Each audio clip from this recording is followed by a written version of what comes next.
चमोली जिले में ऋषिगंगा नदी में बाढ़ आने की खबर है और बाढ़ से ऋषिगंगा पावर प्रोजेक्ट को भारी नुकसान हुआ है, ऐसी भी खबर आ रही है। और हिमस्खलन से ये बाढ़ आने की आशंका जो है वो जताई जा रही है। सुशील बहुगुणा हमारे साथ जुड़ गए हैं इस पर ज्यादा जानकारी के लिए, उनके पास चलते हैं।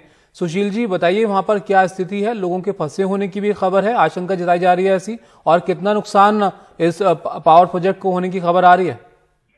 ताबिश, ये आज सुबह की घटना है। ऋषिगंगा पावर प्रोजेक्ट जो है 11 मेगावाट का प्रोजेक्ट है, जो आज सुबह अचानक बहुत तेज बाढ़ से लगभग तबाह हो गया। 11 मेगावाट का प्रोजेक्ट था, प्राइवेट प्रोजेक्ट था और उस पर काफी समय से विवाद भी चल रहा था, लेकिन यहाँ पावर जनरेशन शुरू हो गया था और आज सुबह अचानक ऋषिगंगा के अपर कैचमेंट से बहुत तेज पानी आया। पानी का बहुत तेज बहाव था और उसमें ये पूरा प्रोजेक्ट बह गया है। और यही नहीं, ये ऋषिगंगा आगे जाकर कुछ ही दूरी पर धौलीगंगा से मिलती है और उससे आगे तपोवन पर एक प्रोजेक्ट है एनटीपीसी का 530 मेगावाट का, उस पर अभी काम चल रहा था। इससे उसको भी काफी नुकसान होने की आशंका है। ऋषिगंगा पावर प्रोजेक्ट की जहां तक बात है तो ये कहा जा रहा है कि वहां काफी लोग काम कर रहे थे और काफी लोग इसमें फंसे हो सकते हैं। हताहतों की संख्या कितनी है अभी इसकी मैं आपको जानकारी नहीं दे सकता, क्योंकि स्पॉट पर अभी वहां से पूरी जानकारी उस तरह से नहीं मिली है, लेकिन पुलिस प्रशासन जो है वहां पहुंच रहा है। ये प्रोजेक्ट आपको बता दूं, नंदा देवी बायोस्फीयर रिजर्व के कोर जोन से बाहर बफर जोन में था और इसे लेकर काफी समय से ये विवाद था कि यहाँ पर ये प्रोजेक्ट नहीं बनना चाहिए। इससे पहले भी एक प्रोजेक्ट ये बन रहा था, फिर उस पर काम बंद हुआ, फिर दोबारा ये प्रोजेक्ट बना। तो ये भी बताना जरूरी है कि रैणी गांव जो चिपको आंदोलन की गौरा देवी जो अगुआ थी, उनका रैणी गांव इससे बस कुछ ही दूरी पर है। तो वहां काफी समय से लोग इसके लिए आंदोलन कर रहे थे कि यहाँ नहीं होना चाहिए, लेकिन ये पावर प्रोजेक्ट वहां काम कर रहा था और आज अचानक सुबह बहुत तेज बहाव आया, आप इन तस्वीरों में देख सकते हैं। और पानी के उस बहाव ने इस प्रोजेक्ट को, ऋषिगंगा पावर प्रोजेक्ट को लगभग तबाह कर दिया है। और ये कहा जा रहा है कि शायद नंदा देवी के जो ग्लेशियर्स हैं, नंदा देवी कोर जोन के आसपास जो ग्लेशियर्स है, वहां कहीं बहुत बड़ा हिमस्खलन यानी एवलांच आया है, जिसकी वजह से वो पानी में ये जो है ट्रिगर हुआ इतना तेज एक कोई लैंडस्लाइड, और उससे ये पानी यहाँ नीचे इतनी तेजी से आया है। क्योंकि जो पानी की ताकत है वो भयावह है और वो याद दिला रही है 2013 जैसे केदारनाथ वाले हादसे को।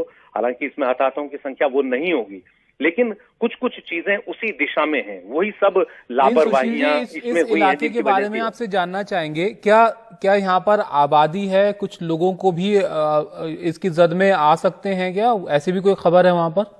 जी देखिए, इसके आसपास गांव तो हैं, लेकिन गांव थोड़ा ऊंचाई पर हैं। गांव एकदम नदी के साथ लगे हुए नहीं हैं, लेकिन नदी के आसपास जो भी इलाके हैं और जो खेत हैं वो सब एक तरीके से उनमें मलबा भर गया है या फिर कई जगहों पर कटान हो गया है उसका।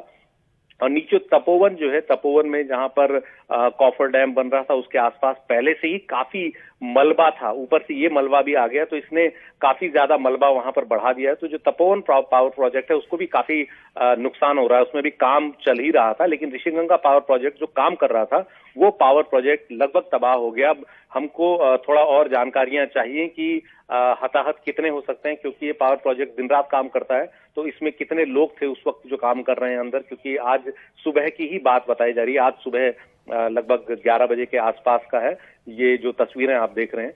तो कुल मिलाकर के इसको संक्षेप में आप समझेंगे तो नंदा देवी कोर जोन के एरिया के ठीक बाहर बफर जोन में ये डैम प्रोजेक्ट था। ऋषिगंगा पावर प्रोजेक्ट 11 मेगावाट का प्रोजेक्ट था, काम कर रहा था और इसको लेकर पहले से काफी विवाद थे। आज सुबह किसी अवलांच की वजह से, किसी हिमस्खलन की वजह से कोई लैंडस्लाइड वहां पर ट्रिगर हुई। लैंडस्लाइड ट्रिगर होने की वजह से यहाँ पर नदी में ये बाढ़ आई और ये बाढ़ इतनी तेजी से आई कि उसने ऋषिगंगा पावर प्रोजेक्ट को बहा दिया, तबाह कर दिया। और उसके बाद ये आगे जाकर यहाँ ऋषिगंगा पावर प्रोजेक्ट से लगभग 1 किलोमीटर आगे संगम है धौलीगंगा, जो दूसरी तरफ से आती है और ऋषिगंगा का, और ये संगम दो वहां पर पानी इकट्ठा हुआ और वो पानी नीचे तपोवन पावर प्रोजेक्ट की तरफ गया और उसने तपोवन पावर प्रोजेक्ट को भी कह रहे हैं कि नुकसान पहुंचाया है। ये पावर प्रोजेक्ट अभी बन रहा है।